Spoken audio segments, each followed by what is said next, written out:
2 de Fisiopato. Tomen asiento y el tema de hoy es el tema de insuficiencia respiratoria, que es un tema muy importante porque no solamente la van a ver en Fisiopato, de hecho que la van a ver en Introducción a la Clínica o Medicina 1 y en Medicina 2, porque es una entidad muy frecuente, sobre todo en las emergencias, ¿no?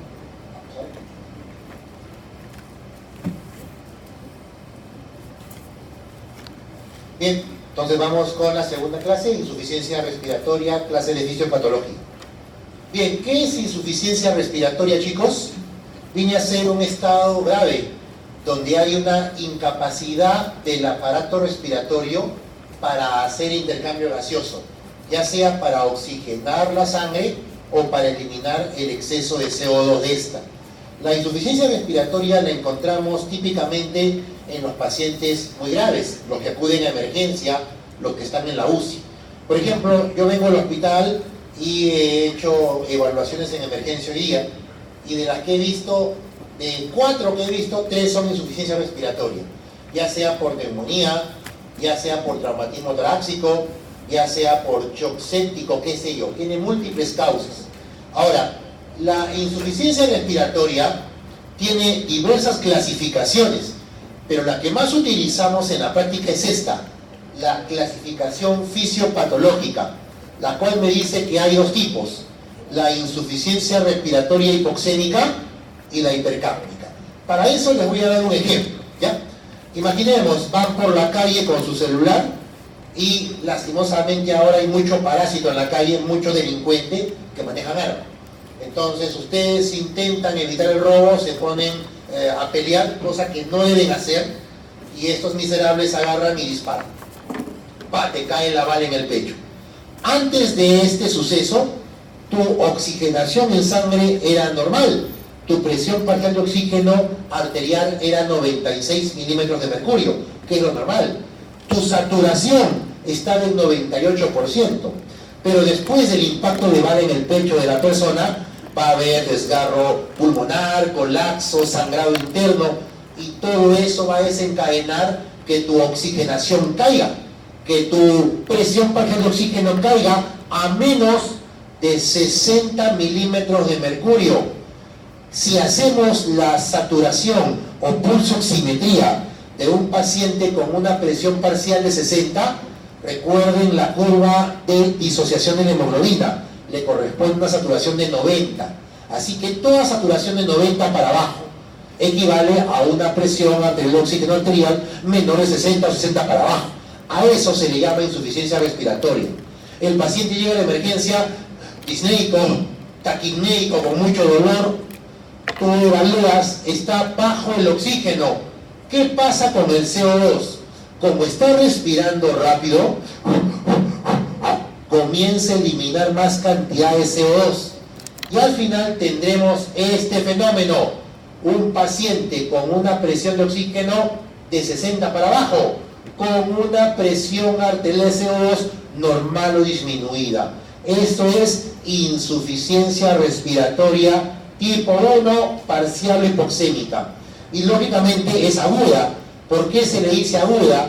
Porque ha aparecido en menos de 15 días, ¿de acuerdo? Ha aparecido en cuestión de minutos en este caso.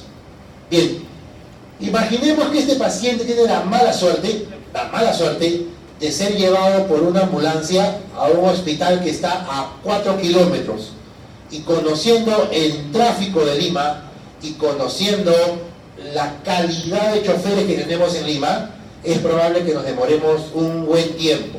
En ese tiempo el paciente está así, taquipneico por la herida. ¿Qué pasa cuando uno respira rápido y de manera prolongada en el tiempo? Los músculos comienzan a agotarse, ¿se acuerdan o no? Cada vez el paciente respira rápido, pero después, pasados unos minutos, comienza a respirar lento. ¿Y por qué? Porque su diafragma y sus intercostales se comienzan a agotar. Así como cuando corremos y ya no paramos en un punto en la cual nos da calambre, ¿sí o no? Ya, algo así. Cuando el paciente comienza a respirar menos, pregunta, ¿qué se comienza a acumular en la sangre? CO2, se acumula CO2. entonces el paciente tendrá ahora dos problemas. Tendrá una baja de oxígeno arterial de 60 para abajo, pero también comenzará a presentar un aumento de la presión arterial de CO2 por encima de 50. Ahora estamos frente a una insuficiencia respiratoria global o tipo 2. ¿Me entendieron o no? Las dos son agudas. Una es hipoxémica, la otra es hipoxémica hipercápnica. La primera ocurrió apenas desarrollado el evento nocivo. La segunda apareció en el tiempo, producto del agotamiento ventilatorio. Bien, esto de acá es la curva de disociación de la hemoglobina que ustedes conocen.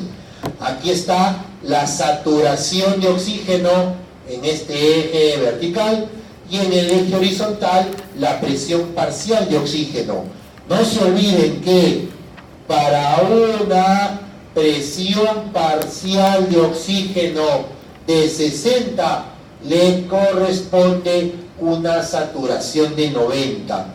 Todo lo que está por debajo de 90 o debajo de 60 en este eje, todo esto de acá, chicos, es insuficiencia respiratoria. ¿De acuerdo? Ahí está. Todo lo que está por debajo de este cuadrado es insuficiencia respiratoria. Ahí está, lo que está sombreado. Otra clasificación de insuficiencia respiratoria es la clasificación clínica, es decir, cuánto tiempo el paciente está con esta insuficiencia respiratoria. Puede ser aguda, puede ser crónica reagudizada. Les acabo de decir, aguda aparece por lo menos durante los últimos 15 días. ¿Me entienden? Tiene un día, una hora, una semana, pero no más de 2 semanas de esto. Porque si tiene más de 2 semanas, ya sería crónica. Ejemplo de aguda, un paciente con asma. Ejemplo de aguda, un paciente con neumotórax. Ejemplo de aguda, un infarto agudo de miocardio masivo. Ejemplo de aguda, una tromboembolia pulmonar. Agudo, ¿me entienden? Ejemplo de crónico. ¿Qué significa crónico? Que este paciente está en insuficiencia respiratoria ya más de 15 días. Puede ser un mes, 2 meses, un año, así. ¿En qué enfermedades encontramos insuficiencia crónica? Por ejemplo, en fibrosis pulmonar. El paciente cada vez se agita más, su pulmón está más endurecido y respira con dificultad y se adapta, se acostumbra a vivir con poca presión de oxígeno. Otro ejemplo de crónico es el paciente con enfisema pulmonar. Recuerden que el enfisema es un tipo de EPOC. ¿Se acuerdan qué significaba EPOC? Enfermedad pulmonar obstructiva crónica. ¿De acuerdo? Entonces, crónico. Otro crónico sería un paciente con miastenia gravis. La miastenia gravis, si recuerdan, es una enfermedad donde se altera la unión neuromuscular, ¿de acuerdo? De los músculos ventilatorios con sus botones nerviosos. Bueno, eso no dura un día, puede durar meses y el paciente recuperarse con el paso de mucho tiempo. También es crónico. Pero aquí dice crónico reagudizado. ¿Cómo es el crónico reagudizado? Imaginemos que tienes a tu abuelita de 90 años que tiene fibrosis. Fibrosis, quién sabe, porque cocinó con querosene o qué sé yo. Fibrosis. Ella está saturando 89-90. ¿Me hago entender? Está con la presión parcial entre 60 y 59 por ahí, en el límite. Y ese día justo agarras y la vas a saludar y estás resfriado. Un resfrío para cualquiera de ustedes que son chicos sanos, pues es un malestar, fiebrecita, dolor de huesos, 3 días en cama, ¿no? Pero para una persona con insuficiencia respiratoria crónica, una gripe puede ser mortal, lo puede matar, porque estaba viviendo con la justa de oxígeno, pero a raíz de la gripe, el edema, la congestión y todo, la saturación cae, la presión cae, y lo que era crónico se reagudiza. ¿Me hago entender? Entonces hay que intervenir. A eso se refiere. Ahora, insuficiencia respiratoria crónica se define porque el paciente ya presenta mecanismos compensatorios. Chicos, quiero que sepan una cosa. El organismo humano es maravilloso. Y ustedes cada día que hagan práctica o tengan actividad clínica, se van a sorprender de todo lo que ven. Van a ver cosas que en ningún libro está escrito. Por ello es importante que hagan prácticas clínicas. Muchos chicos, acabando este semestre, ya comienzan a ir al hospital. Antes de arrancar medicina 1, van al hospital, buscan a sus profesores preferidos y pasamos el verano viendo pacientes y van aprendiendo de lo que han leído. Y por ejemplo, por ahí leyeron de que una anemia de 7 requiere necesariamente transfusión. Hablo 7 gramos de hemoglobina, ¿me entienden o no? Por decilitro. Requiere transfusión, ya. Ayer hemos visto a un muchacho con hemoglobina de 2, caminando. Lógicamente, pues, palidazo y disneico, llegando a la emergencia. Hemoglobina de 2. Ningún libro te lo dice. Y el muchacho no sabe por qué lo tiene. Tiene como antecedente, ese sí antecedente es importante, VIH, pero está tomando antirretrovirales.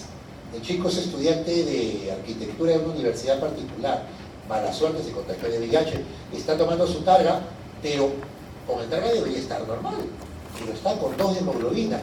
Se le ha hecho los estudios y ha salido que es una histoplasmosis diseminada. Tuvo la mala suerte que antes de contagiarse de VIH, estuvo en la selva y se metió a hacer ecoturismo a cuevas de lechuzas y se contagió de histoplasma. Y a pesar de que estaba en targa, el hongo se ha metido a sus médulos, se arroja. ¿Me entienden? Entonces, ese paciente tú le colocabas el pulsoxímetro y saturaba 90, 91. Increíble que unos cuantos globulitos rojos chapaban lo suficiente el oxígeno para mantener saturación en niveles al menos aceptables, para que ustedes vean. Ahora, ¿y por qué ha ocurrido? Porque este muchacho está compensado. Su cuerpo con el tiempo se ha ido acostumbrando a hemoglobina de 2. Hay gente que tiene presiones parciales de oxígeno de 50, de 45 y está relativamente tranquilo caminando por la calle. Se han adaptado, han compensado la insuficiencia respiratoria. ¿Cómo se compensa la insuficiencia respiratoria? 1. Aumento del gasto cardíaco. Chicos, muchos de ustedes han viajado a la sierra, ¿no es cierto? Y cuando han viajado a la altura, se han dado cuenta que se ponen pálidos, ¿no? Una palidez. Y si se tomaran el pulso arterial, van a ver que están con taquifignia. Taquifignia, para que me entiendan, es aumento del pulso arterial, que sería lo mismo que taquicardia, que es el aumento de los latidos cardíacos. Bien, es lo mismo. Estás con 120 de frecuencia cardíaca o de pulso. ¿Por qué? Si estoy yo en la altura y no estoy corriendo. Porque hay poca presión de oxígeno y tu corazón, al captar esto, comienza a latir mucho más rápido para compensar. La verdad no es el corazón el que es responsable, son receptores nerviosos que están en los senos carotidios, en el callado aórtico, y estos estimulan al corazón a contraerse de manera más rápida. Otro, redistribución del gasto cardíaco. Chicos, si tienen una hemorragia, Dios no quiera, porque se cortaron accidentalmente una arteria y pierden sangre, se han dado cuenta que el paciente inmediatamente se pone pálido, y no es que se ponga pálido porque ha perdido mucha sangre, sino que el cuerpo busca redistribuir la sangre a los órganos más importantes. ¿Cuáles son los órganos más importantes? Cerebro, pulmones, corazón y riñones. No se olviden, se le llaman los órganos nobles u órganos diana. Entonces, ¿el cuerpo qué hace? Le quita sangre a la piel, le quita sangre a la grasa, le quita sangre a los músculos y ¡fua! Se los da a estos órganos nobles para que traten en lo posible de no dañarse y mantener las funciones vitales. Eso es otro mecanismo compensatorio, se llama redistribución del gasto cardíaco. Otro, aumento de la concentración de hemoglobina. Ya se venden las clasificatorias para Qatar, y yo sé que más de uno quiere que Perú otra vez clasifique. Yo también quiero, pues no, sería bonito. Bien, pero nos va a tocar otra vez jugar contra Ecuador en Quito, 2600, o peor aún, con Bolivia en La Paz, 3800, casi 4000 metros sobre el nivel del mar. Pero si tenemos a dirigentes no preparados, lo que vamos a hacer es el error de siempre: llevar a la selección peruana a Arequipa 2 días para que se aclimaten. Va a La Paz y nos terminan goleando. ¿Por qué? La pregunta es: ¿cuántos días requiere un ser humano promedio para aclimatarse a la altura? 7 días. ¿Me entienden? Mínimo 7, que es el tiempo en el cual la eritropoyetina se secreta en el riñón y estimula la formación de glóbulos rojos, ¿de acuerdo? Otro, aumento del número de capilares, aumento de la extracción de oxígeno. Cuando estamos en la altura, la hemoglobina comienza a soltar el oxígeno que captó inicialmente, es decir, la curva se desvía hacia la derecha. Y cambios celulares. Si ustedes se van a Cerro de Pasco ahorita y jugamos una pichanguita de fulbito o de vóley, de seguro que terminamos muy agotados y terminamos con calambres musculares. ¿Por qué? Por acúmulo de ácido láctico. El ácido láctico es el resultado de múltiples elementos o ciclos energéticos anaeróbicos, ¿de acuerdo? Entonces, estos cambios celulares son adaptaciones a la falta de oxígeno. ¿Qué es esto? Se llama dedos en palillos de tambor. También se le llama dedos hipocráticos con H, hipocráticos. Otros le llaman uñas en vidrio de reloj. Este tipo de signo, recuerden de que en semiología, que llevan el próximo ciclo, van a hablar de los síndromes o síndromes. ¿Qué es síndrome? Conjunto de síntomas y signos que caracterizan a una dolencia. ¿Qué es un signo? Lo que tú puedes ver. Ojo, ¿puedo ver esa mano? Es un signo. Yo lo puedo ver, lo puedo medir. ¿Y qué es un síntoma? Lo que uno siente, lo que es subjetivo. Por ejemplo, su compañera me puede decir, doctor, me está doliendo mucho en la espalda. Bueno, yo le creo, pero no lo puedo medir, es algo subjetivo, es un síntoma, ¿me entienden? Es un signo, el signo de dedo de palillo de tambor. Cuando vean a un paciente con estos deditos, piensen en primer lugar que tiene insuficiencia respiratoria crónica, porque es frecuentemente que esos pacientes presenten estos deditos. Pero ojo, no es la única causa. También pacientes con cáncer de pulmón, pacientes con cirrosis al hígado pueden tener estos deditos. La otra clasificación de insuficiencia respiratoria es la etiológica, es decir, según la etiología o causa que la provoca. Tenemos 5 tipos. 1, desequilibrio ventilo-perfusión.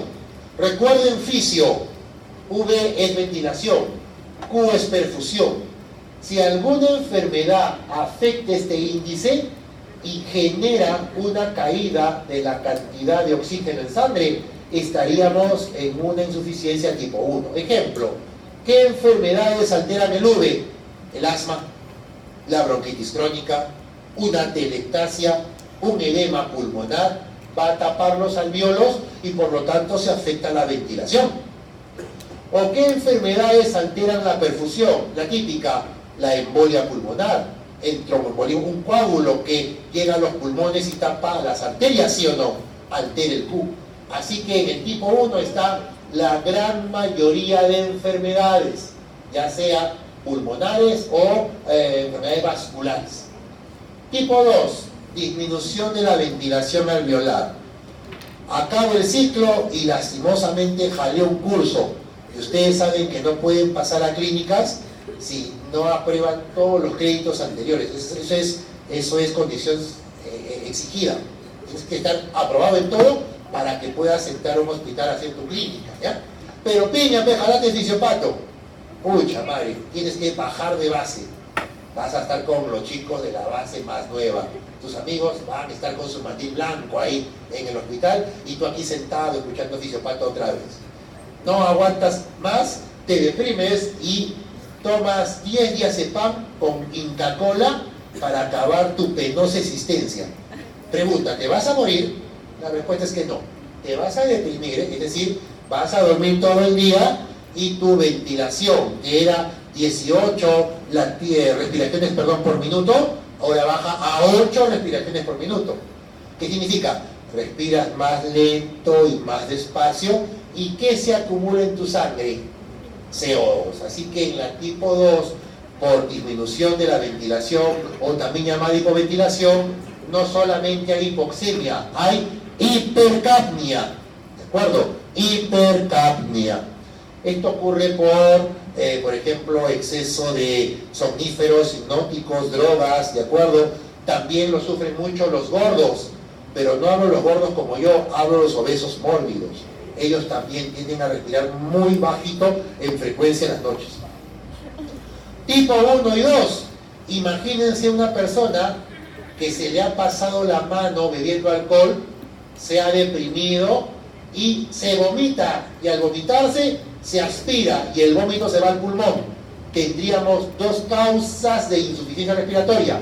Por una parte, la hipoventilación por alcohol, y por otra parte, una neumonía aspirativa. Tendríamos entonces una insuficiencia tipo 1 más 2. ¿Me entiende? Tendríamos de las dos causas. Tipo 3, perioperatoria. Chicos, toda operación al corazón, a los pulmones, a la jaula torácica o al hemiabdomen superior, estamos hablando hígado, vesícula, páncreas, estómago y vaso, esas cirugías, cuando se acaba el efecto anestésico, duele. Y el paciente hace esto. Le duele. Y como le duele, respira poco. ¿Me entiende? No hace amplexación o para que me entiendan, los pulmones no se hinchan con aire al máximo por el dolor. Y eso que origina que el paciente tenga no solamente baja de oxígeno, sino también acúmulo de CO2. Así que la tipo 3 o perioperatoria se caracteriza por hipoxemia y también por hipercapnia. Y la tipo 4 por hipoperfusión. Voy por la calle, Dios no quiera, lastimosamente el Lima está terrible, la verdad que el Lima está terrible. Y por ahí una vara te cae el muslo y comienzo a perder sangre por la herida. Pregunta, ¿qué ocurre en una persona cuando pierde súbitamente más del 10% del volumen sanguíneo total? Shock. Se llama shock hipovolémico, ¿de acuerdo? Y si hay shock, la presión cae y no va a haber suficiente fuerza para que llegue sangre a los tejidos, ¿sí o no? Así que esa persona, si tú le colocas un pulsóxímetro, te va a marcar una saturación menor de 90. Estaríamos frente a una insuficiencia tipo 4 por hipoperfusión. Pero les comento una sección más. Soy una chica y tengo actividad sexual con mi enamorado. Bueno, eso ya es algo muy habitual. Y no me cuido y quedo embarazada.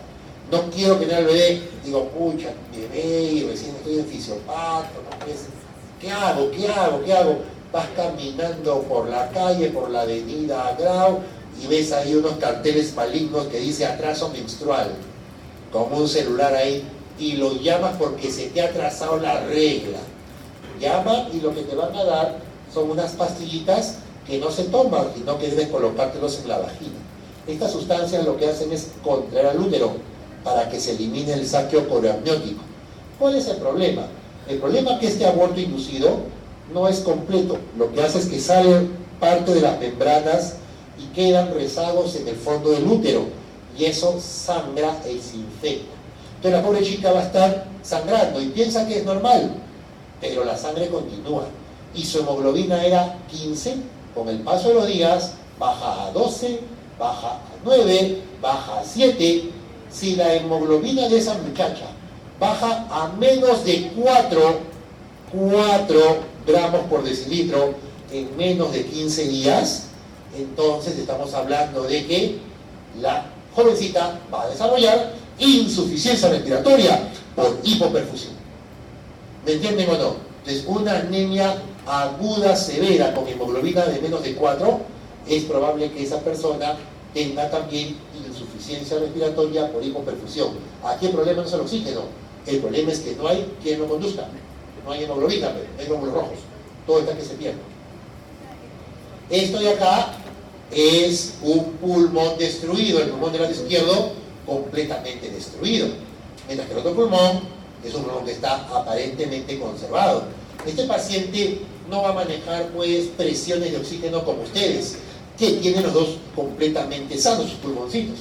Es probable que este paciente desarrolle con el tiempo insuficiencia respiratoria crónica.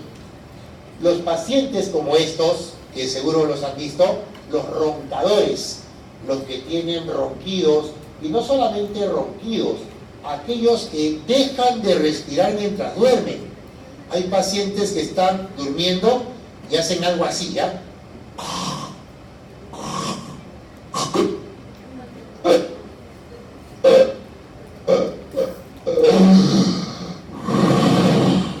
seguro que lo han escuchado, ¿no es cierto? Eso se llama apnea del sueño. Y hay pacientes que hacen estas apneas no una vez en la noche, lo hacen 10 a 20 veces por hora mientras duermen. Eso que origina hipoxemia y el paciente desarrolla picos de insuficiencia respiratoria, para que me entiendan. No es bueno, muchachos, porque se ha visto que aquellas personas que roncan y tienen apnea del sueño tienen más riesgo de morir por muerte súbita. También de morirse por accidente de tránsito. ¿Por qué? Porque se quedan dormidos mientras están conduciendo. ¿No ves que durante toda la madrugada han dormido mal por las apneas? Y esto tiene tratamiento, ¿eh? Esta es una nena y vemos heridas operatorias y 2 drenajes. Esta nena, cuando llegó al hospital, llegó en insuficiencia respiratoria. ¿Qué tenía en su pulmoncito derecho? Un quiste hidatídico gigante. ¿De acuerdo? Porque esta niña venía de Huancayo y tenía perritos y jugaba con los perros. Y eran perros que se habían parasitado. Ojo, no es que todos los perros en la sierra estén parasitados y hay que ejecutarlos ni sacrificarlos, ¿ah? No. Hay que tener cuidado de no infestarlos. ¿Cómo los infestas? Dándole tripas crudas, sobre todo de ganado. Si matas tu chivito, tu cabrito, tu vaquita, las tripas no se deben dar crudas a los perros, porque por ahí están los huevos de este quiste. ¿Me entienden o no? Y se contagian. Ahí se cierra todo. Aquí tenemos un paciente que se le ha sacado un pulmón porque tenía graves secuelas de tuberculosis, y este paciente vivirá con un solo pulmón.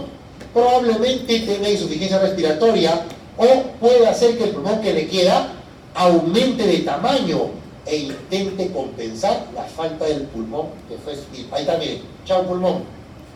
¿De acuerdo? Una neumonectomía.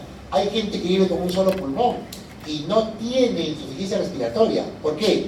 Porque el pulmón que le queda ha hecho una compensación y su función respiratoria mejora hasta en un 70%. ¿No? Bien. Fisiopatología de la insuficiencia hipóxica o hipoxémica. Uno sería cortocircuitos, ya denominados CHAM. ¿Se acuerdan o no? Los CHAM, es decir, cuando la sangre va al pulmón y sale de este desoxigenada, no llega a oxigenarse. Una causa frecuente de CHAM son las tromboembolias pulmonares, cuando hay coágulos. Otro, desequilibrio ventilo-perfusión. Por ejemplo, obstrucción al flujo. Un paciente con asma bronquial severa, un paciente que tenga una neumonitis, una neumonía, una embolia pulmonar, va a presentar desequilibrio ventilo-perfusión. Recuerden esta gráfica que vimos en fisiología. Para fines didácticos, V es ventilación, Q es perfusión. Y teóricamente, para cada alveolo ventilado le debe llegar un capilar. Ya saben que esto es solamente referencial, porque en la vida real, por cada alveolo le llegan 20 a 30 capilares. ¿De acuerdo? Bueno, un V, un Q, un Q. Si hago la división, me saldrá 1, porque hay tantos alveolos como capilares que los perfunden. Así que se dice que el índice de Q igual a 1 es el índice perfecto. Pero ¿qué ocurre como en este caso? Soy una persona que está gordito y no quiero verme así, pero tampoco tengo tiempo para ir al gimnasio. ¿Y qué es lo que hago más fácil? Una liposucción, una lipoescultura. Pero ¿cuál es el problema? Que con el trocar de aspiración, ¡pam!, rompo un bajo sanguíneo y una gota de grasa se va a la sangre. Pregunta, esa gota de sangre, de grasa que ha entrado a la sangre, ¿dónde termina finalmente? ¿Dónde se enclava? En los pulmones, porque recuerden que el 100% del gasto cardíaco llega a los pulmones. Y aquí está, miren, aquí está la gota de grasa. Ahora miren, chicos, ya no hablamos de un alveolo y acá otro alveolo con su capilar. Aquí vemos 2 alveolos ventilados, pero pregunta, ¿los 2 están perfundidos o solamente uno? Solo uno. Este está tapado por el coágulo, en este caso por la grasa. Entonces tenemos 2 V entre un Q y vemos que el índice de Q se vuelve mayor de 1 anormalmente. Conclusión, en los problemas embólicos pulmonares como este, el índice de Q se vuelve anormalmente mayor de 1. Acabo de llevar farmacología, saqué 19 de promedio, ya me considero un farmacólogo, cuasi médico, ya puedo recetar. Me soplé todas las clases grabadas en 2 noches de amanecida con café, Coca-Cola y pan con jamonada. Ya, pregunta, ya saben que eso es historia conocida, ¿no es cierto? Muy bien, perfecto. En eso voy a una reunión familiar y mi tía me dice: hija, hijo, tú que eres casi médico, ¿ya? ¿Están en qué ciclo están ahorita? Sí, bueno, usted es casi ya, creo que tenga el tercero o cuarto, ¿ya? Ya eres casi médico, tu primo está con los bronquios inflamados, ¿qué le puedo dar? Ah, ya, pucha madre, no me puedo quedar callado, qué roche, voy a tener que dejarle algo. Ya, tía, ¿sabes qué? Que tome naproxeno para desinflamar sus bronquios, una tableta cada 8 horas por 5 días. Y la tía te va a hacer caso, le va a dar naproxeno. Pregunta, ¿qué es el naproxeno?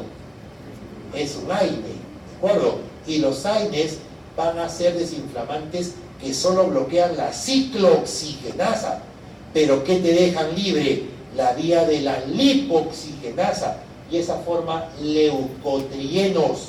Y los leucotrienos son potentes broncoconstrictores. Y aquí están los pulmones de tu primo, con la indicación de tu naproxeno. ¿Qué vemos? Que ahora hay un tremendo tapón que está obstruyendo el paso del aire en este alveolo. Lógico, tu primo va a estar peor, tu tía va a estar llorando, te va a llamar y le vas a decir: no tía, no, mejor llévalo a la emergencia, no le ha ido bien la medicina. No sabes que lo has fundido. ¿Ya? Entonces, aquí está el tapón de moco. ¿Qué vemos? Ya no son 2V, es un V. Y si hay 2Q. Un V entre 2Q, la división se vuelve menor de 1. ¿Y por qué se llama CHAM? Miren chicos, por aquí la sangre se oxigena o no. Sí, se oxigena porque el alveolo está permeable. Pregunta, ¿aquí la sangre se oxigena? No, porque está tapado. Y esta sangre pobre en oxígeno finalmente se va a mezclar con la sangre rica en oxígeno y se genera el CHAM. Conclusión: en enfermedades como asma bronquial, atelectasia, bronquitis crónica, obstrucción de la vía aérea, aumenta el índice de CHAM con una caída menor de 1 del índice de ventiloperfusión. ¿Me entendieron o no? Excelente. Bien, otra causa de insuficiencia respiratoria es que vaya a la altura, que vaya a un lugar donde haya baja presión de oxígeno. ¿A qué se le llama altura? Altura es toda área geográfica por encima de los 2.500 metros. Pero ahí es raro que te dé hipoxemia importante. ¿Dónde te da hipoxemia importante? En gran altura. Gran altura es por encima de los 3.500. Y teóricamente la vida es incompatible para la mayoría de seres humanos por encima de los 6.000. Digo la mayoría, no todos, porque hay personas que han logrado subir al Everest, como 8.700 y tantos, sin oxígeno. ¿De acuerdo? Son excepcionales, ¿no? No todos podemos hacer eso. Bien, en esas alturas va a haber menos oxígeno y por lo tanto oxígeno en la sangre, inhalación de gases tóxicos, enfermedades cardíacas, la hipoventilación, cuando respiro menos porque estoy embriagado al extremo, porque estoy drogado con drogas depresoras, porque estoy anestesiado, soy muy gordito. Miren, esta es una curva que te dice que a medida yo voy ascendiendo, aumenta de manera prácticamente logarítmica el riesgo de sufrir mal de montaña agudo maligno, es decir, morirme por altura. Miren, el pico es máximo por encima de los 5.000, ¿no? Te puedes morir en altura, sí. Te puede dar edema cerebral de altura y morirte, o te puede dar edema pulmonar de altura y morir. La única manera de que te puedas salvar es que te bajen ya. Pero hay un pequeño detalle: si estás en los Himalayas, ¿quién te baja? Pues nadie te va a bajar con riesgo de que se muera. Al final te mueres ahí y tu cuerpo se queda ahí.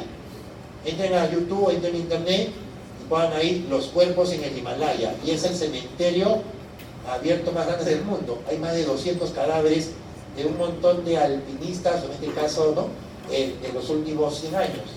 Y los usan como referencia incluso, ¿no? Voltea del pata de las botas rojas a la izquierda y del buzo de color verde a la derecha, ya son referencias. Y nadie los piensa tocar, porque cargarlos es un riesgo para ti mismo, porque el oxígeno es valioso. Bien. Otro sería problemas de la difusión, enfermedades intersticiales. A esto también se le llama fibrosis pulmonar, no se olviden a esto, enfermedad intersticial, anemia severa, gasto cardíaco inadecuado, etc. Esto lo van a ver el próximo año, cuando lleven medicina y lleven radiología, y van a ver las tomografías, y estos son signos de fibrosis pulmonar. El signo del panal de abeja se le llama esto, fibrosis pulmonar. Estos pacientes tienen diferente grado de insuficiencia respiratoria. Ahí el problema es que se acumula colágeno en esta capa, el intersticio. Aquí se acumula colágeno en los pacientes con fibrosis pulmonar, no permitiendo la difusión de los gases. Aquí vemos un alveolo de una persona que está desarrollando fibrosis pulmonar. Y miren el colágeno cómo se ha acumulado en el alveolo y en la membrana. Por aquí no va a difundir el oxígeno y el CO2 de manera adecuada. Miren, tremenda fibrosis pulmonar. Y aquí una de las tantas causas. ¿Cuántas causas de fibrosis pulmonar existen? Más de 180. Más de 180. La más frecuente es la fibrosis pulmonar idiopática. Y en segundo o tercer lugar, por ahí están que disputan, las neumoconiosis, la fibrosis por la inhalación de polvo de sílice. ¿Quién sufre esto? Los mineros, los picapiedreros, los marmoleros, los que trabajan en vidrio, los albañiles, respiran toda la arena y todo el yeso por años y se acumulan sus pulmones y los fibrosan. Ahora vamos a fisiopatología de la insuficiencia hipercápnica. ¿En qué situaciones aumenta el CO2 en la sangre? Ya sabemos que una es que el paciente ventile poco. Otra es fiebre, sepsis, convulsiones o sobrecarga de carbohidratos. Es el cumpleaños 80 de la abuelita y ustedes están felices y le compran una rica torta de chantilly rellena con marja blanco, mermelada de fresas y conserva. ¡Qué rico! Y la abuelita, como tú eres su nieta o nieto, se la va a comer con placer y tremendo trozón. Todo chévere. El problema es que la abuelita, por sus años, de seguro ya tiene algún grado de fibrosis pulmonar. Y es probable de que esté viviendo con el límite de oxígeno y con el límite de CO2. Como que el CO2 ya se quiere quedar. Bueno, como le has dado tremenda torta y se lo ha comido, le has dado una bomba de carbohidratos, de azúcares, y cuando uno come azúcares, aumenta el CO2, y en esta abuelita puede terminar haciéndole un cuadro de hipercapnia. ¿No se han dado cuenta que después de comer o de tirarse su almuercito con su mazamorrita o su gelatina de postre, les da un sueño riquísimo y quisieran tirarse un jato, ¿no es cierto? ¿Por qué? Porque se acumula bicarbonato y se acumula CO2 y esos generan narcosis o somnolencia. ¿Bien? Otro sería aumento del espacio muerto como enfermedades de la pared torácica. Miren acá, ¿qué les llama la atención? ¿Hay pulmón derecho o no? Pregunta, ¿hay pulmón izquierdo? No hay. Y pregunta, ¿esta es la forma normal de un tórax? ¿No? Parece que aquí le estuvieran faltando costillas, ¿sí o no? Y realmente le faltan por lo menos 1, 2, 3, 4 arcos costales posteriores. ¿Qué pasó? Este es un paciente de más de 80 años que tuvo TBC hace más de 50 años. En aquella época todavía no había los medicamentos para TB. ¿Cómo se curaba el paciente? Una forma era operándole y le sacaban las costillas y parte del pulmón que estaba enfermo. ¿Qué pasaba? El pulmón enfermo salía con toda la enfermedad y las costillas, al ser eliminadas, los músculos pectorales se metían tapando este hueco para que no se llene de sangre y para que no crezca otra vez bacilo de Koch, dado que es un ambiente anaeróbico y el bacilo de Koch es un aeróbico estricto. ¿Me entienden? Y listo, curado, pero a costa de esto. ¿Me entienden? Prácticamente se curó y perdió un pulmón por la curación. Esto se llama toracoplastía. Esto se llama toracoplastía. Ya no se ve, es un procedimiento arcaico. Otra causa de hipercapnia, disminución de la ventilación minuto. Si tengo problemas neurológicos, neuropatías periféricas, problemas en pared torácica, obstrucción de vías aéreas, ¿no? Si tengo miastenia gravis, si tengo poliomielitis, si tengo síndrome de Guillain-Barré, ¿se acuerdan o no? Todo eso va a afectar mi musculatura ventilatoria. Chicos, para que ustedes estén aquí sentados escuchando clase y tengan una saturación de más de 90, de seguro que están en 98, 99, 97, que es lo normal, es porque toda esta cadena de elementos están trabajando bien y trabajando de manera sincronizada. Tu cerebro, tu médula espinal, tus nervios, tu tórax y pleura, tus vías aéreas altas, tu corazón y tus vías aéreas bajas. Si algo de esto se daña, les apuesto que entran en insuficiencia respiratoria. Ejemplo, hijo, dime una causa de la que tú te imagines que puede provocarte insuficiencia respiratoria. A una persona, dime cualquier cosa que le puedo llevar, ahorita llevarlo a insuficiencia respiratoria. ¿Ah? Una asma bronquial, está acá, vía baja, se rompió la cadena. Otro, un traumatismo, un cuchillo por ahí, lesión de tórax y pleura, lesión, se rompió la cadena, insuficiencia respiratoria. Otra, por ejemplo, si me cae un piedrazo en la cabeza y me tequea, ¿puedo hacer edema cerebral, sí o no? Un hematoma, y al final se daña el cerebro y se rompe la cadena, ¿sí o no? Claro que sí. Entonces, miren, cada eslabón, si sufre daño, vas a terminar haciendo insuficiencia respiratoria. Por ejemplo, sistema nervioso, si me da un ACV, antes se le llamaba ACV, ACV es accidente cerebrovascular, ahora se llama DCV, desorden cerebrovascular, ahí, colócalo al costado, ¿ya? Ahora se llama DCV, desorden cerebrovascular, accidente no se usa. Y tienes poliomielitis vulvar, un exceso de narcóticos, hipoventilación central, depresión anestésica, vas a desarrollar insuficiencia respiratoria por una causa neurológica central. Si tengo traumatismo ventromedular, estoy con mi moto Yamaha, paso al lado del tono de la fiesta y para hacerme el rico hago mi maniobra, y me rompo el cuello, luxación con fractura atlantoaxoidea, ya fuimos. Lesión medular alto y termino cuadripléjico, espero que no ocurra, ¿cierto? Si eso ocurre, TBM, traumatismo ventromedular, el paciente entra en insuficiencia respiratoria, síndrome de Guillain-Barré, poliomielitis, ELA, es la esclerosis lateral amiotrófica, la arteritis transversa. Todas estas enfermedades dañan el funcionamiento de la médula espinal y por lo tanto pueden llevarte a insuficiencia respiratoria. Sistema neuromuscular, miastenia gravis, tétanos, botulismo cuando me como por ahí una conserva que ya me hice hace mucho tiempo, intoxicación por órgano fosforado, no quiero saber nada con mi vida, me he enterado que mi enamorado me ha engañado con otro chico, qué sé yo, ¿no? Entonces me tomo mi Racumín, mi Campeón, esclerosis múltiple o problemas en electrolitos, ¿no es cierto? Tórax y pleura, si hay obesidad masiva, cifoescoliosis con desviación severa de la columna, trauma, tórax inestable, neumotórax, derrame pleural que comprimen al pulmón, son causas torácicas y pleurales de insuficiencia respiratoria. Miren acá, ¿qué llama la atención en esta radiografía? De que vemos que en el parénquima pulmonar del lado derecho no se ve trama broncovascular, ¿sí o no? se ve completamente negro. En vez aquí sí se pueden ver los vasos sanguíneos.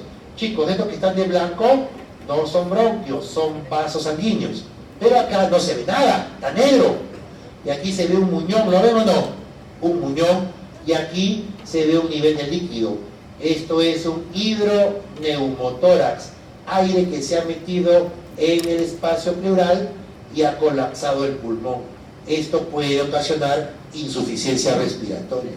Ustedes van a ser serumistas, van a estar, me imagino, fuera de Lima, y van a estar solitos, como dicen, bailando con su pañuelo. Y algún día les va a llegar ese poblador que se cayó del burrito o del caballo y se golpeó contra una piedra del pecho. Y viene muy disneico, cianótico, ya saben lo que es cianosis, ¿sí o no? Viene taquipneico, sudoroso. Tú lo examinas y auscultas que en un pulmón no pasa el aire.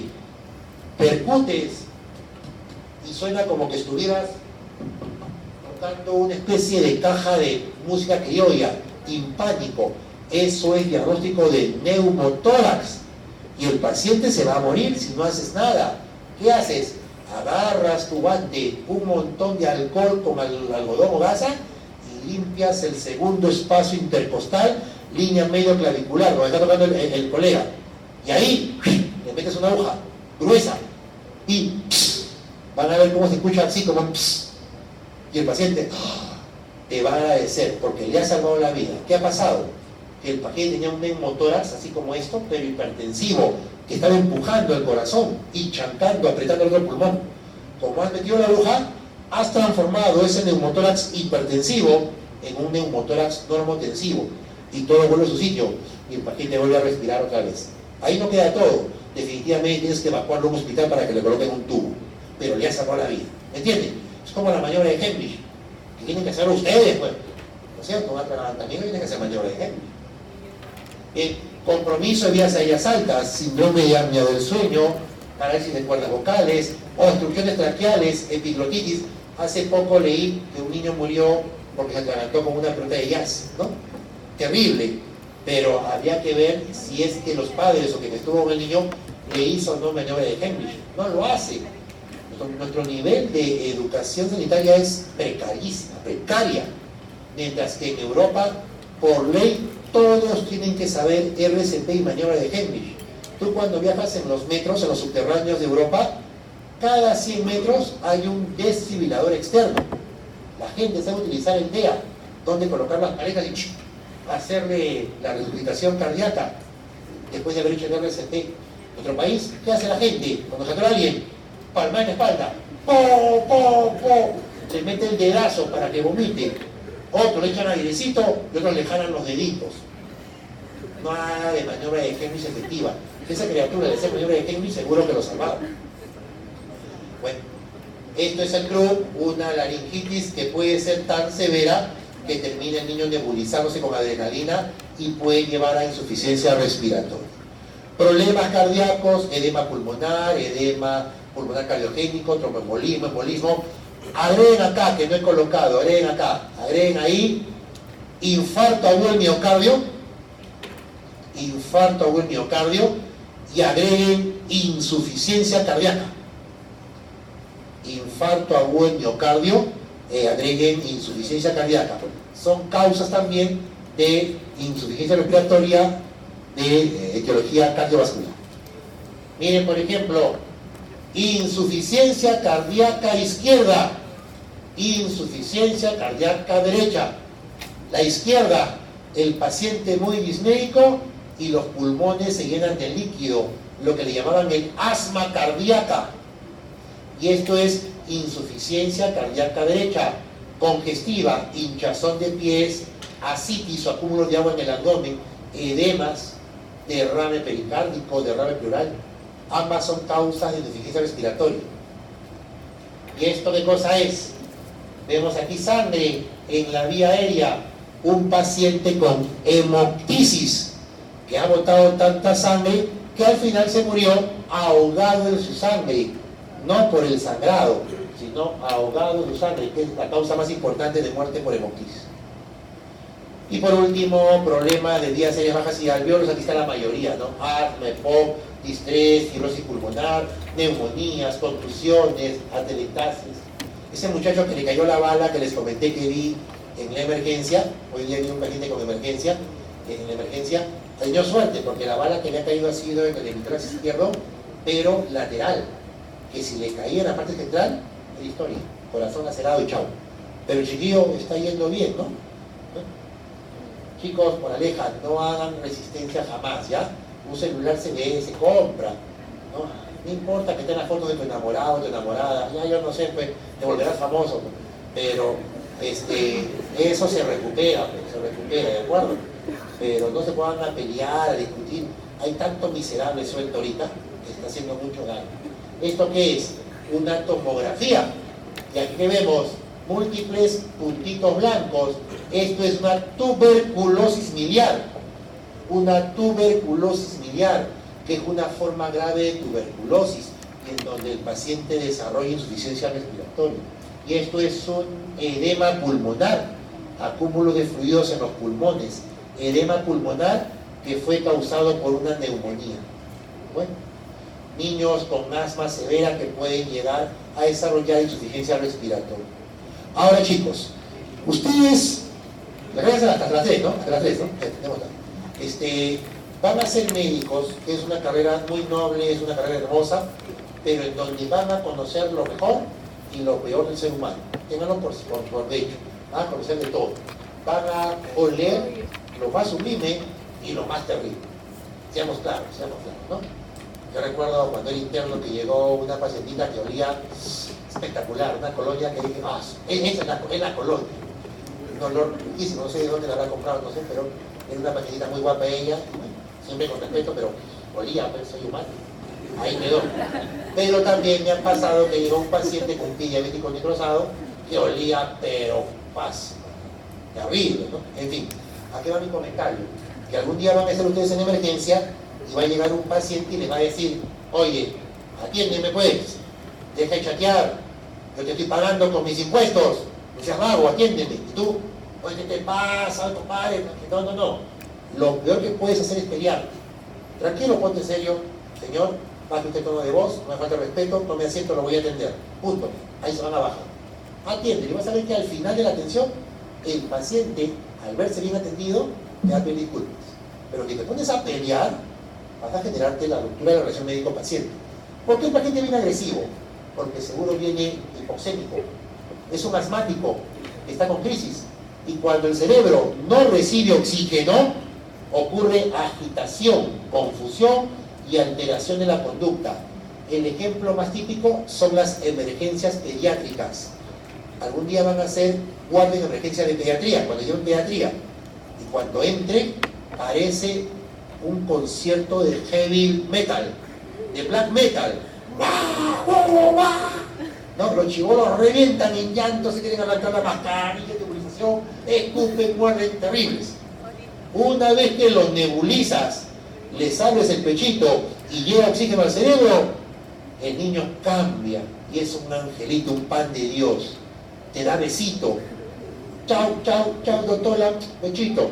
Y ese mismo te mordió a la entrada. ¿De acuerdo? ¿Por qué? Porque hay alteración neurológica por hipoxemia.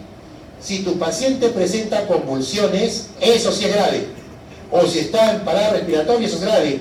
Y tienes que inmediatamente pasar al shock trauma y hacer maniobras de reduciración cardiopulmonar. Ahora, los pacientes con hipoxemia presentan típicamente taquicardia e hipertensión. Si un paciente con hipoxemia presenta bradicardia o hipotensión, se va a morir.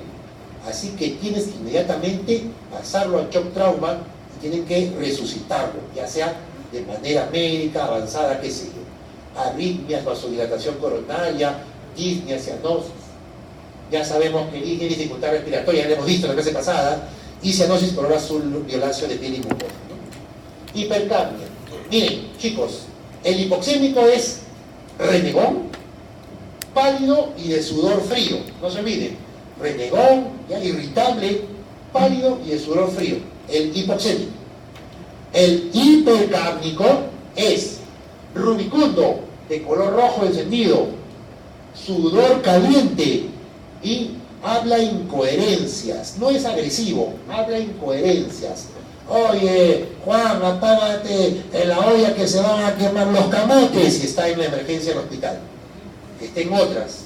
Hay trastorno de la conciencia, confusión, somnolencia, flapping. Flapping es esto: tú agarras la mano del paciente y haces esto y la sueltas. Se llama flapping o asterixis. Se ve en los pacientes con hipercapnia y también se ve en los pacientes con encefalopatía hepática. Los cirróticos sufren de asterixis o flapping. Coma, hipertensión endocraniana, arritmias, vasodilatación periférica, por eso que se ven rubicundos, diaforesis, o también HTP. ¿Qué es HTP? Hipertensión pulmonar. Hipertensión pulmonar. Ahora, hemos visto entonces hipoxemia, hipercapnia. Hablemos un poquito de hipoxia. ¿Qué es hipoxia? Disminución de oxígeno en los tejidos. No equivocarse, hipoxemia es disminución de oxígeno en la sangre. Hipoxia es en los tejidos. Pero claro, pues para que haya hipoxia, tiene que haber hipoxemia previamente. Ahora, puede haber varios tipos. Hipoxia histiotóxica, incapacidad tisular para poder utilizar el oxígeno disponible. Por ejemplo, lo que les di otra vez de ejemplo, ¿no? Imaginemos, alguno de ustedes se entera que su enamorado le es infiel con una compañera de promoción, que se les ha visto de manera comprometedora, pero lógicamente no hay que pensar mal, pues ambos salían de un hotel y pueden haber ido a estudiar, pues ¿por qué pensar mal? ¿De acuerdo? En fin, tú dices, no, voy a vengarme. Compras tus 3 kilos de manzana, le sacas las pepitas, lo licuas bonito y tienes tu polvito ahí guardadito. Y llamas a la susodicha para conversar como buenas amigas, intercambiar experiencias, no sé, una mesa redonda sobre el chico. Y en eso le invitas una gaseosa y le pones ese polvito. ¿Qué le estás colocando? O sea, no, ojo, eso no es una idea, es un ejemplo, ¿ya? ¿Okay? ¿Qué pasa? Que el paciente que consume el cianuro va a desarrollar cianohemoglobina y va a desarrollar intoxicación por cianuro en las enzimas mitocondriales, y los tejidos no van a poder captar el oxígeno y van a entrar en hipoxia irreversible, ¿ya? Por eso que la muerte es prácticamente una muerte instantánea. No les voy a decir cuántas pepas se requieren por ese caso. Yo sé cuántas son, pero ahí lo dejamos. Sepsis. Si hay una infección generalizada, los tejidos también se infectan por la serie de sustancias que se generan en esta infección generalizada y ocurre lo mismo, hipoxia tóxica. Hipoxia hipoxémica. Aquí hay hipoxia porque hay disminución de oxígeno en la sangre y por lo tanto llegará poco oxígeno a los tejidos, ya sea por baja fracción inspirada de oxígeno expirado, sin movida a la altura, desequilibrio ventilo-perfusión, chavo incrementado, cardiopatía, defecto de difusión. Pocas palabras, si tengo asma, fibrosis, EPOC, neumonía, atelectasia, tromboembolia, todas esas pueden provocarme hipoxia hipoxémica. Bien, cuando hablamos que un paciente está realmente grave y puede morir por insuficiencia respiratoria, si tu paciente presenta una taquipnia por encima de 40, esto ya es prácticamente clase de semiología, no, de medicina interna, chicos. Esta diapositiva yo hago de medicina interna, pero para que vean, adelantamos un poquitín. Criterios diagnósticos para insuficiencia respiratoria severa. 1, taquipnia más de 40, es decir, respiración rápida más de 40. Ortopnia, ¿qué era ortopnia? Disnea de cúbito. Cianosis, uso de musculatura accesoria, se llama tirajes, cuando se hunde la piel del cuello o la piel entre las costillas o en la última costilla, se llama tirajes. O retracciones. Si presenta el paciente algo de esto, hay sospecha de insuficiencia grave. O que el paciente esté obnubilado, es decir, confuso, somnoliento, taquicárdico, o presente inestabilidad hemodinámica, es decir, hipotensión. Son criterios para pensar en insuficiencia grave. Todo paciente que llega a la emergencia con insuficiencia respiratoria, lo primero, signos vitales, frecuencia cardíaca, respiratoria, presión arterial y saturación de oxígeno. Desde ahora, vayan juntando su plaquita, ya vayan armando su maletita con su estetoscopio, su linternita, su diapasón, su pulsoxímetro, y si hay plaquita, un pantoscopio. Si hay, si no, no, pues tampoco. Papá, el doctor Casanova me ha exigido, no, porque cuesta caro. Pantoscopio te permite, tiene oftalmoscopio, nasoscopio y otoscopio, ¿no? Para que hagas una semiología espectacular, pues al paciente lo evalúes de pies a cabeza y aprendas toda la semiología y las intervenciones. Bueno, se le evalúa, se le estabiliza, se le coloca vía, se le coloca oxígeno, ¿no? Se le toma un AGA. ¿Qué significa AGA? Análisis de gases arteriales. ¿De acuerdo? Hay chicos estudiantes que son tan tromes que los internos les dicen, sácale el AGA. Y el pata le saca el AGA. El AGA es una punción arterial para sacar sangre. Teóricamente la hace el interno. Pero si eres un estudiante pilas, tu interno, que va a ser ¿cómo sería? Tu maestro. Pero ese es ahí todavía. Tu maestro es tu interno. Y el maestro del interno es su R1. Y el R1 el R2. El R2 el R3. Y el R3 el asistente. ¿No es cierto? Es así como el ejército, ¿no es cierto? Después vendrá el jefe de servicio, etc. Tú sales allí, y tu jefe es tu internito. Pues. Oye, ¿quieres sacarle el AGA? Ya, doctor, qué monstruo. Ah, ya se es bajita. Con eso vas a poder hallar la presión parcial de oxígeno, la presión parcial de CO2, el pH y el bicarbonato. Un hemograma es importante para ver si hay anemia o no. Y explíqueme insuficiencia respiratoria. O a lo mejor ver si hay signos de infección. Una radiografía o tomografía de tórax. Un electrocardiograma, que ustedes ya saben cómo hacerlo, ¿cierto? Para ver si no hay un problema cardíaco de fondo que me explique la insuficiencia respiratoria. Y estudios bioquímicos varios. No se olviden que en el AGA, esto lo hicimos en el taller el año pasado, ¿no es cierto? Cuando hablamos de un poquito de lo que es análisis de gases arteriales. El pH 7.4 más menos 0.4 es la eudemia, CO2 40, bicarbonato 24, para fines matemáticos, ¿no? Porque es de 36 a 44 el CO2 y de 22 a 26 el bicarbonato. La presión parcial de oxígeno arterial de 80 a 97. Recuerden que nunca será 100 por el CHAM fisiológico, y la saturación, que es mayor de 90. ¿Bien? Ya saben que lo primero que debo ver en el AGA es cómo está la presión de oxígeno. Si la presión arterial de oxígeno es igual o menor a 60, el paciente está en insuficiencia respiratoria. Y ahí que veo el CO2. Si el CO2 está 50 para abajo, confirmo que es una insuficiencia respiratoria tipo 1, ¿sí o no? Hipoxémica nada más. Pero si tiene CO2 por encima de 50, sería tipo 2, una insuficiencia respiratoria hipercápnica. ¿De acuerdo? Bien, ¿qué hago si el paciente presenta hipoxemia? Le doy oxígeno. Y el oxígeno, muchachos, es como una medicina. No lo puedes dar así nomás, porque puede incluso matar al paciente. Hay que dar oxígeno intentando mantener la saturación por encima de 90. Evaluar bien también el gasto cardíaco y el nivel de hemoglobina.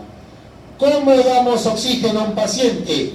Lo damos con 3 sistemas. Sistema de bajo flujo, sistema de alto flujo y sistema de soporte mecánico o de ventilación mecánica. ¿Ya? Bajo flujo, cánula y máscara reservorio. Miren, ¿han visto esto? Caracho, ¿han visto esto alguna vez en el hospital o no? ¿Sí? Pacientes que tienen esta cánula, se llama cánula binasal, también se llama cánula nasal o sonda nasal, algunas enfermedades dicen bigotera. ¿De acuerdo? Este es un sistema de bajo flujo. ¿Por qué? Porque te brinda oxígeno a través de 2 pequeñas tubitos que cubren, ¿cuánto? Ni el 30 o 20% de tu foja nasal. Así que por aquí entra un hilo de oxígeno y se mezcla con el resto de sangre de aire, que entra por el resto de tus fojas nasales. Ya, se mezcla aire atmosférico con el hilito de oxígeno que va entrando, ¿me entienden? Por eso se llama bajo flujo. la cantidad de oxígeno que llega no es suficiente para cubrir el volumen tidal. Se puede dar oxígeno teóricamente hasta 6, pero les digo, pónganlo ahí, no se recomienda 6. Se puede mandar, pero no se recomienda, máximo 5. ¿Por qué? Si da 6, es probable que el paciente presente sangrado nasal, porque se le reseca la nariz. Entonces, se debe dar máximo hasta 5 litros. Y regla mnemotécnica: por cada litro de oxígeno que se da con cánula binasal, miren cuánto aumenta el FiO2. 1 litro, 24. 2 litros, 28. 3 litros, 32. Por cada litro de oxígeno suplementario por cánula binasal, el FiO2 aumenta 4. No se olvide. La primera aumentó 3 porque era 21 y pasó a 24. Pero ahí para adelante aumenta 4. ¿De acuerdo? Porque no vaya a ser que en el examen yo no les ponga el FiO, les ponga paciente recibe oxígeno por cánula binasal a 4 litros por minuto. Tienen que sacarme el FiO. ¿Me entienden? Estamos hablando 36%. Otro sistema de bajo flujo es este. Se llama máscara con reservorio o máscara con bolsa de reservorio. Esto es un sistema de bajo flujo también. ¿Por qué? Porque el oxígeno que llega no es suficiente para que cubra tu volumen tidal. Así que la máscara tiene acá unas fenestras para que entre aire y se complete todo el volumen tidal. ¿De acuerdo? Esta máscara con reservorio, ¿qué tiene de bueno? Miren, te da oxígeno casi puro, 10 litros, un FiO2 de un 96%, casi 100%. Bien, ¿en qué pacientes usamos esta máscara con reservorio? Lo usamos en pacientes muy graves, en pacientes con intoxicación por monóxido de carbono. Lo usan mucho los bomberos, en la gente que han rescatado de incendios. ¿De acuerdo? A propósito, se me olvidó, ¿en qué pacientes utilizamos las cánulas binasales? Lo utilizamos en pacientes con gravedad leve a moderada, en pacientes con insuficiencia respiratoria crónica, también lo usamos, y lo usamos también en niños como ancianos. Bien, vamos. Sistema de alto flujo, el sistema de máscara Venturi. Van a ir a la emergencia y van a ver pacientes con esta máscara, que es más compleja, con un cilindro y una válvula. ¿Por qué se llama de alto flujo?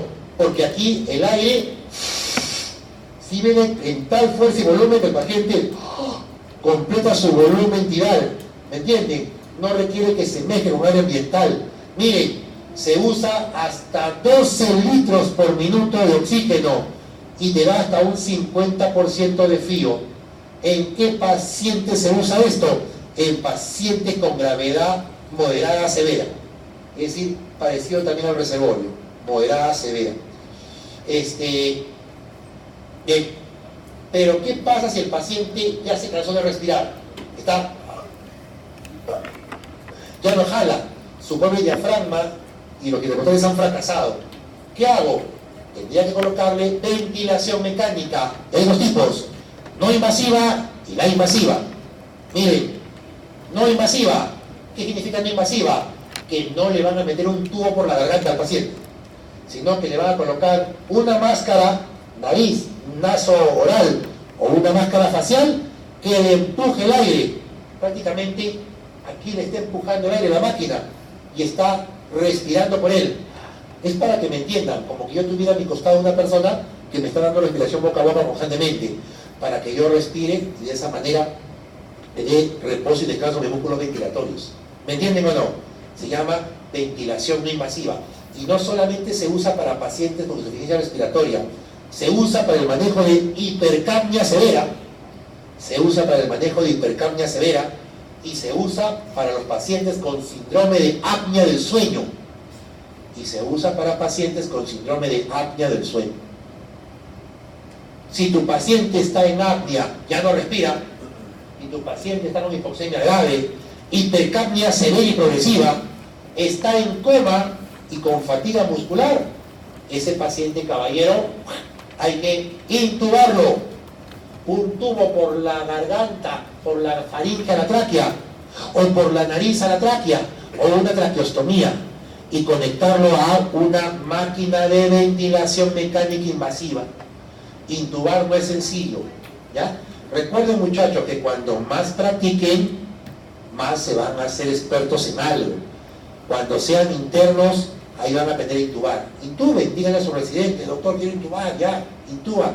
Y van a ver de que no es tan sencillo. Los que son tromes en esto son los anestesiólogos, los emergencistas y los intensivistas. Pero cuando no puede ninguno de ellos, ¿quién cree que viene? Estos pechitos, los neumólogos. Venimos con nuestro broncofibroscopio. Introducimos el tubo broncofibroscopio, lo introducimos como calzándolo, y nos metemos por la nariz o por la boca, llegamos a la tráquea y dirigimos la intubación selectiva. Se llama intubación con guía broncofibroscópica. ¿De acuerdo? ¿Muy bien? El oxígeno, no se olviden, es un gas incoloro, inodoro, insípido, inflamable, que en el medio ambiente está bajo la forma gaseosa porque tiene un punto de ebullición muy bajo. Es bueno, pero también es mortal si se usa mal. No se olviden que ingresa por la nariz casi 160 de presión de oxígeno, a los alvéolos llega a 100 y a las mitocondrias solamente llega a 3 a 7. ¿Se acuerdan o no el año pasado? ¿Se acuerdan o no? Es lo mínimo para que haya respiración celular. Pero si yo le doy mucho oxígeno a un paciente, puedo matarlo. ¿Cómo?